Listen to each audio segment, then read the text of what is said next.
গ্রামে বসবাস করে তাদের স্বামীদের ইনকাম একেবারে কম। তারা কৃষি করে, সিএনজি চালায়, ছোট ছোট দোকানপাট করে, কৃষি খামার করে, এদের ইনকাম সীমিত। এই সমস্ত লোকের জন্য, পরিবারকে একটু সহযোগিতার জন্য তারা জিয়া পাশে দাঁড়াইতে চান।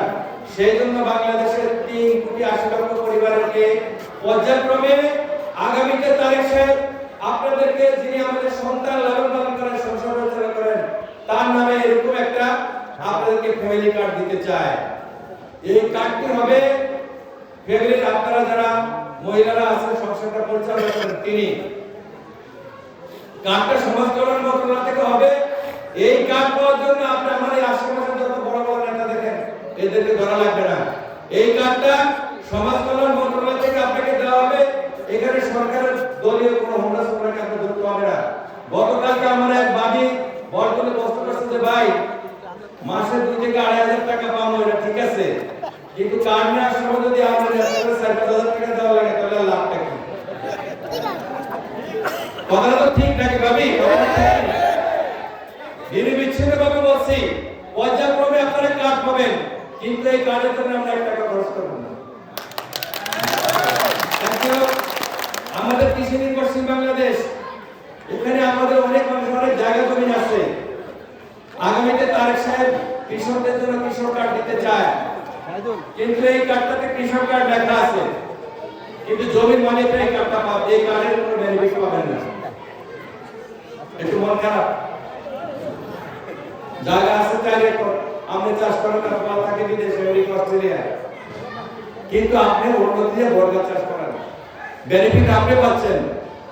আমরা চাই যার জায়গা আছে, যিনি আমাদের কৃষক, কৃষি পণ্য উৎপাদন করে, সার, আমাদের কি বলে এগুলো, আমাদের আলু, ধান, বিভিন্ন ফসলাদি উৎপাদন করে জায়গার মালিক, আমরা ওই জায়গার মালিককে কৃষক হিসেবে আগামীতে এরকম একটা কৃষি কার্ড দিতে চাই। আর কাকে দিতে চাই? যার 4 একর আছে কিন্তু চাষ করে না, কিন্তু আমার গরিব মানুষরা যারা বর্গা চাষ করে, যারা সত্যিকার অর্থে কৃষি নির্ভরশীল, অর্থনীতির সাথে জড়িত, আমরা আগামীতে ওই সমস্ত পরিবারের কৃষকদেরকে এরকম কৃষি কার্ডটা দিতে চাই। কেমন? তাহলে আমার কৃষি পণ্য উৎপাদনের আমার সহযোগিতা হবে। আগামীতে কৃষি পণ্য উৎপাদনের জন্য আপনি যাতে সার, বীজ, কীটনাশক, যন্ত্রপাতি, মূলধনী সহযোগিতা পান, সেই জন্য তারেক সাহেব আগামীতে আপনাদেরকে কৃষি মন্ত্রণালয় থেকে এই কার্ড দেওয়া হবে। একইভাবে বলছি, এই কৃষক সুবিধা পাওয়ার জন্য যেন বিএনপি কাউকে 10 টাকা না দিতে হয়, তো আপনারা এই কাজটা আপনারা করবেন না। গত সপ্তাহে তারেক সাহেব ঘোষণা করছেন, বিগত সরকারের সময় আপনারা যারা কৃষি লোন নিয়েছিলেন কিন্তু পরিশোধ করতে পারছেন না, আমাদের অনেক কৃষক আছে 10,000, 15,000 টাকা নিয়েছে, এখন 30,000 টাকা হয়ে গেছে। আমরা 10,000 টাকার কৃষি ঋণ যদি 50,000 টাকা হয়, সুদ সহকারে আমরা ওই লোন মকুব করতে চাই। এবং শান্তির এবং সুন্দর পরিবেশে বাংলাদেশটা আসলে আমরা যাচ্ছি আগামীতে। আমাদের বহু মসজিদের ইমাম মুয়াজ্জিনরা খুব কষ্টে জীবনযাপন করে। আগামীতে তারেক জিয়া সরকার আসলে তারেক সাহেব ঘোষণা করেছেন, আগামীতে আমাদের মসজিদের ইমাম এবং মুয়াজ্জিনদের জীবন মান উন্নয়নের জন্য আমরা আগামীতে তাদেরকে নির্দিষ্ট হারে মাসিক ভাতা দিতে চাই।